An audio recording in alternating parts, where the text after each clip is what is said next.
अब ये मुसलमानों के प्रति क्यों जहर उगलने का काम कर रहे हैं कि इनको पता लग गया कि अगर मुसलमानों के प्रति आप जहर उगलेंगे तो हिंदू इकट्ठे हो जाते हैं, कुछ भगत टाइप लोग। तो उनको अपने बच्चों को एजुकेशन नहीं चाहिए, उनको इसलिए मजा आ रहा है कि मुसलमानों को परेशान किया जा रहा है। आप बुद्धि का विकास देखिए ना, उन लोगों को एजुकेशन के कोई लेना नहीं है। अगर वो लोग एजुकेशन की बात करेंगे, अगर वो लोग अपने अधिकारों की बात करेंगे, वो लोग रोजगार की बात करेंगे, तो उनको भी डंडा बरसाने का काम करेंगे। तो अपराधी भी गोली चलाकर जय श्री राम बोल रहा है, अपराधी भी गोली चलाकर 17 पुलिस वालों के सामने 2 व्यक्तियों का कत्ल करके जय श्री राम बोल रहा है। और कोई भी व्यक्ति इस देश में इस बात को कंडम नहीं करता है कि राम का नाम नफरत के लिए आप लोग ये देश को हिंदू राष्ट्र बनाना चाहते हैं। जो संविधान की हत्या होगी जिस दिन, ये लोग उनको खत्म करना चाहते हैं, भाईचारे को खत्म करना चाहते हैं, दुश्मन है इंसानियत के। इसलिए इन लोगों को सत्ता से निकालना होगा। टोपी दाढ़ी देखकर आप लोगों की नीयत देखेंगे, आप तिलक देखकर लोगों की नीयत देखेंगे तो उस देश की स्थिति देखोगे क्या है।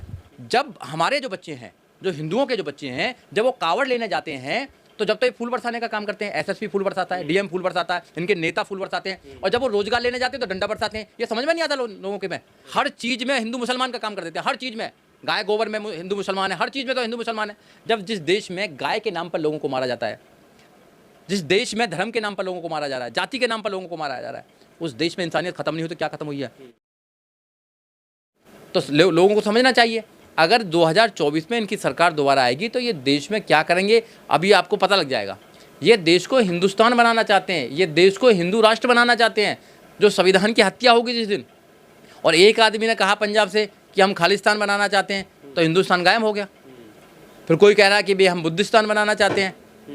तो ये भारत बड़ी मुश्किल से बना है, इसमें बहुत सारे लोगों की कुर्बानी गई है, चाहे हिंदू है, मुस्लिम है, सिख हैं, ईसाई हैं, सब लोगों ने कुर्बानी दी है। बड़ी मुश्किल से भारत बना है, भारत अखंड बना है। सब लोग मोहब्बत से साथ में रहते हैं।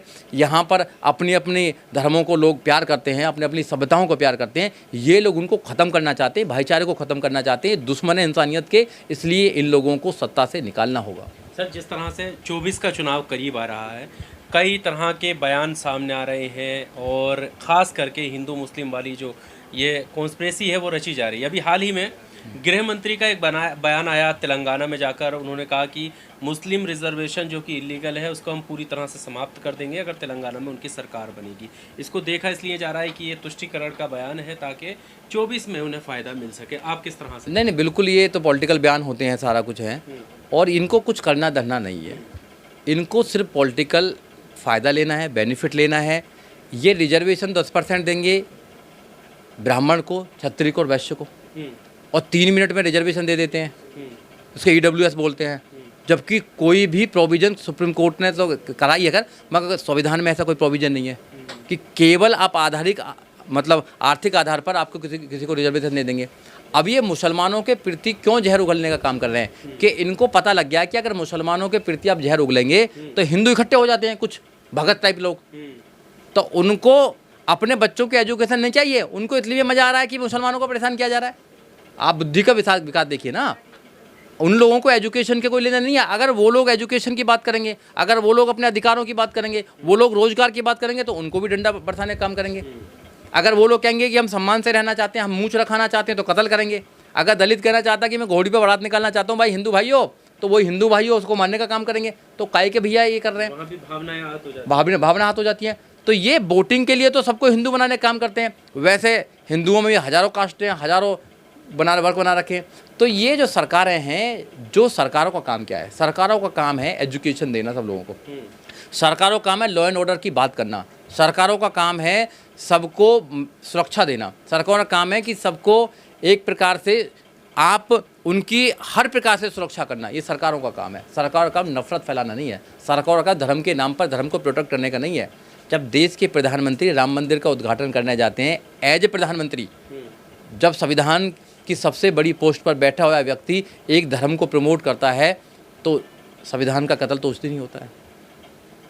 आप सरकारी पद पर, आप संवैधानिक पद पर रहकर किसी धर्म को प्रमोट नहीं कर सकते हैं, ये संविधान कहता है। और आप नफरत नहीं फैला सकते हैं। इस देश के प्रधानमंत्री उत्तर प्रदेश में जाकर कहते हैं शमशान और कब्रिस्तान की बात करते हैं। देखो हिंदू राष्ट्र कैसे है, हम तो नहीं मानते हिंदू राष्ट्र, हम तो भारत मानते हैं। इसका नाम तो भारत है। भारत के संविधान का प्रियम्बल, आप प्रियम्बल भी देख लें, भारत के संविधान का आर्टिकल नंबर 1 देखें। आर्टिकल नंबर 1 ये कहता है इंडिया दैट इज भारत। ये भारत है। इस पर डिबेट भी हुई है कि ये भगवान के नाम से स्टार्ट हो या किसी और के नाम से स्टार्ट हो। तो इस पर वोटिंग हुई है, भगवान को हराया है वहाँ पर। और be the people of India के नाम से हुआ है। Be the people of India, हम भारत के लोग हैं। भारत के लोगों में समता, मैत्रिक, भाईचारा होना चाहिए। ये भाईचारा नहीं, भाई को चारा बना रहे हैं ये, और चारा बनाकर राजनीति जो फसल है उसको काटने का काम कर रहे हैं। ये नफ़रत फैला रहे हैं। आने वाली पीढ़ियों में इतनी नफ़रत फैला देंगे ये कि एक दूसरे से नफ़रत करेंगे।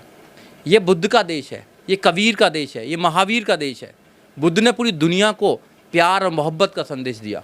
ये नफ़रत का संदेश दे रहे हैं। दुनिया में किसी भी देश में जाते तो बोलते हैं कि हम बुद्ध के देश से आए हैं, और वैसे बुद्ध के खिलाफ युद्ध छेड़ रखा है इन्होंने। अम्बेडकर के संविधान के खिलाफ युद्ध छेड़ रखा है इन्होंने। तो ये जो दोहरी इनकी मानसिकता है, जो हैपोक्रिस्ट लोग हैं, ये लोगों को समझना चाहिए। अब लोग कब समझेंगे? जब वो एजुकेटेड होंगे।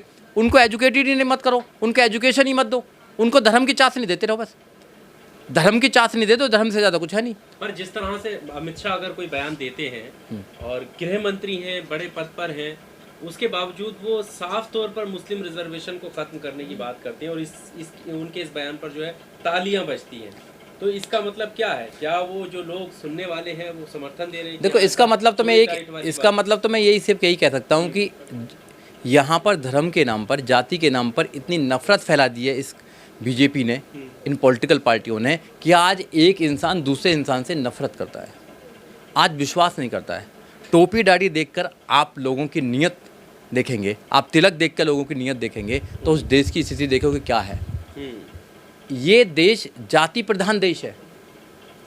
यहाँ जातियाँ हैं, यहाँ वर्ग हैं। जब देश के उच्च पदों पर बैठे हुए लोग जाति की बात करेंगे, धर्म की बात करेंगे, नफरत की बात करेंगे, मारने की बात करेंगे, मतलब मिट्टी में मिलाने की बात करेंगे, सर्दी और गर्मी की बात करेंगे, तो आम जो लोग हैं वो तो करेगा ही करेगा नफरत।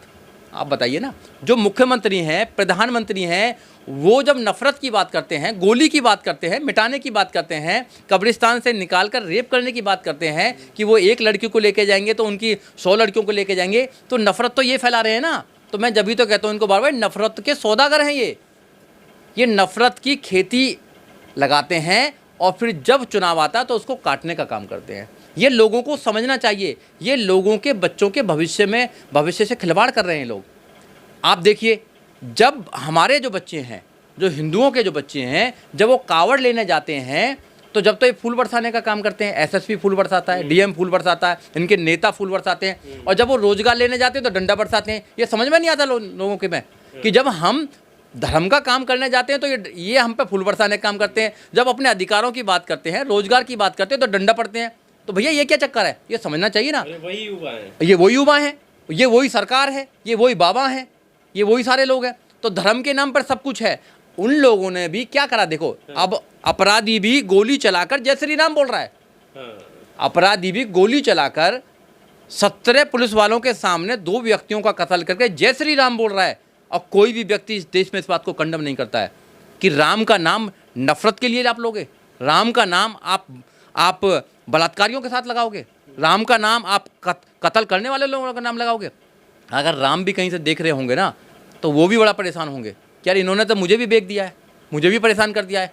ये राम के नाम पर चुनावी फसल काटने का काम कर रहे हैं। ये राम से मोहब्बत नहीं करते हैं। तो ये समझना पड़ेगा लोगों को।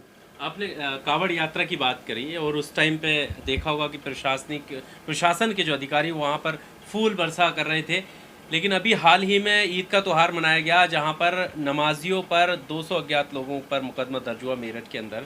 तो इसको किस तरह से देखते हैं, क्योंकि उन्होंने सड़क पर नमाज पढ़ी थी। अब सड़क को लेकर ये कहा जा रहा है कि जब और धर्म का त्यौहार वहाँ पर निकल सकती हैं, रैलियाँ निकल सकती हैं, तो क्या एक दिन की नमाज में इतनी दिक्कत आ रही थी जो मुकदमे हो रहे हैं? देखिए, ये सिर्फ एक लोगों को मैसेज देने की सारी घटनाएं हैं कि हम मुसलमानों के ख़िलाफ़ हैं, हम दलितों के ख़िलाफ़ हैं, हम नौजवानों के ख़िलाफ़ हैं, हम महिलाओं के ख़िलाफ़ हैं, हम इस देश में आदिवासियों के ख़िलाफ़ हैं। आपको जो करना कर लीजिए। अब ये सारे लोग मिलकर अपनी सरकार अगर बनाएंगे तो ये व्यवस्था चेंज हो जाएगी। आप अपनी सरकार बनाइए। आप किसी से आप मांगेंगे कि भैया हमें सोशल जस्टिस दे दो, वो सोशल जस्टिस देने के लायक नहीं है, नहीं दे रहा आपको न्याय नहीं दे रहा है। वो पक्षपाती है। जो राजा बैठा हुआ है वो पक्षपाती है, धर्म के नाम पर काम करता है, क्योंकि धर्म का चोला पहने हुए है वो आदमी। तो जो धर्म का चोला पहना हुआ है वो संविधान को नहीं मानता है, तो वो न्याय, वो इंसानियत, वो क्या जानेंगे आदमी बताइए। तो वो तो सिर्फ धर्म के नाम पर कट्टरता फैलाना चाहते हैं और दूसरे धर्म को कहते हैं कि कट्टर हैं। आप सड़क पर कुछ भी करेंगे, दूसरे लोग करेंगे तो उसके नाम पर फिर FIR करने का काम करेंगे। ये सरासर गलत है। जो आदमी स्टेट का चीफ मिनिस्टर है, जो भारत का प्रधानमंत्री है, भारत के प्रत्येक व्यक्ति उसकी जनता है, उसके लिए बराबर है। उसकी नज़रों में सब लोग बराबर होने चाहिए और सबके प्रति उसको न्याय करना चाहिए। जब तो वो अच्छा प्रधानमंत्री और अच्छा वो है मुख्यमंत्री है। अगर वो जाति देखकर, धर्म देखकर अगर न्याय करता है, स्टेटमेंट देता है या गंदी भाषा बोलता है कि हम मिट्टी में मिला देंगे, हमने गर्मी निकाल दी, तो मुझे लगता है कि देश में लोगों को समझना चाहिए कि वो कैसे अपने नेता बनाएंगे, कैसे प्रधानमंत्री और कैसे वो मुख्यमंत्री बनाएंगे। फिर ये देश डूबने से कोई बचा नहीं सकता इस देश को। तो लोगों का समर्थन इस पर मिल रहा है कि ठीक है ना, माफियाओं को मिट्टी में मिलाया जा रहा है। देखिए, माफिया मिलाने का तरीका देखिए, आप मिलाने का तरीका देखिए। आप जब माफिया आपके जाति के होते हैं तो आप कुछ नहीं करते हैं। जब एक विशेष जाति के होते हैं तो फिर आपका बिल्डोजर भी चलता है और आपकी पुलिस की गोली भी चलती है, निशाना भी नहीं चूकता है, निशाना भी नहीं चूकता ना। तो आप एक जाति को अगर टारगेट बनाकर काम करेंगे तो फिर इस देश में सोचना पड़ेगा कि अपनी ताकत बनानी पड़ेगी। ये देश के अंदर 40% वोट पे जीतते हैं। उत्तर प्रदेश के 2022 में जब चुनाव हुआ तो मात्र बीजेपी को 40% वोट आई हैं। 60% वोट विपक्ष के पास में था।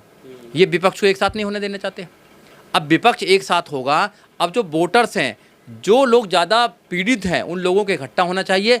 अगर नेता एक साथ नहीं होता है तो समाज को एक साथ हो जाने चाहिए, वोटर्स को एक साथ आना चाहिए और इनके खिलाफ वोटिंग करनी चाहिए। जिस दिन ये किस चीज़ से राजा बने, ये वोट से राजा बने ना, और वोट तुम्हारे हाथ में है तो इनको राजा हटा दो। इनको जिस दिन तुमने राज्य से हटा दिया, आपके बच्चों के लिए एजुकेशन होगी, अच्छा माहौल होगा, किसी का निर्दोष का एनकाउंटर नहीं होगा, बदमाशों का राज नहीं होगा और कोई फिर स्टेटमेंट नहीं देगा कि हमने गर्मी निकाल दी या सर्दी आ गई या मिट्टी में मिला देंगे। फिर वो अच्छी बात करेंगे, संविधान की बात करेंगे और वो लोगों की एजुकेशन की बात करेंगे, न्याय की बात करेंगे, महिलाओं की सशक्तिकरण की बात करेंगे, संविधान की बात करेंगे।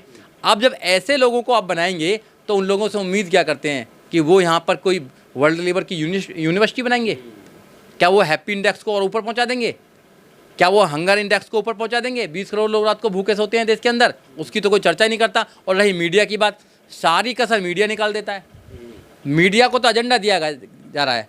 मीडिया देश में जब से देश आज़ाद हुआ है, आज की स्थिति में जो मीडिया है, मेन स्ट्रीम मीडिया है, वो कभी नहीं हुआ।